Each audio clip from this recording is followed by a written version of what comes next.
అని చెప్పా. మనలో సంపూర్ణులైన వాళ్ళందరం ఇదే తాత్పర్యం కలిగి ఉందాం. ముందుకు పరిగెత్తాలి, గురువు వద్దకే పరిగెత్తాలి.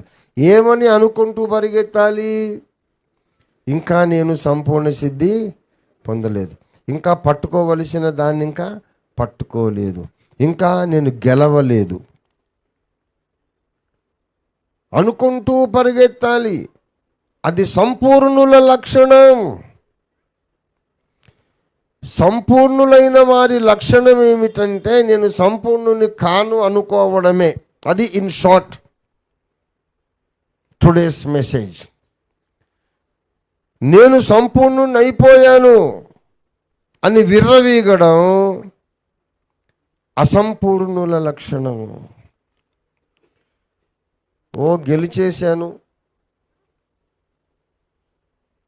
సంపూర్ణ సిద్ధి పొందేశాను, ఇంకా నేను నేర్చుకోవాల్సిందేమీ లేదు, ఆల్రెడీ నేను పర్ఫెక్ట్ అయిపోయాను అనే మైండ్ నీకు వచ్చిందంటే నువ్వు సంపూర్ణుడివి ఎప్పటికీ కాలేవు.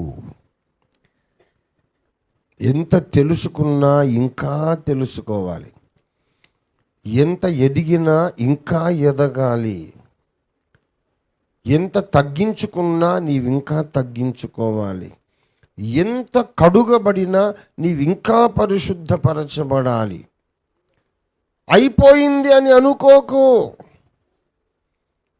నీ పోరాటం అయిపోలేదు, అయిపోదు. నీవు మట్టి దేహములో ఉన్నంత వరకు నీ పోరాటం కొనసాగుతూనే ఉంటుంది. ఈ మట్టి శరీరములో ఉన్నంత వరకు నువ్వు జాగ్రత్తగా నిన్ను నీవు భద్రపరుచుకోవాలి, యుద్ధం చేస్తూ ఉండాలి. ఇది రాలిపోద్దు, ఒకనాటికి రాలిపోయి నీకు మహిమ శరీరం వస్తుంది.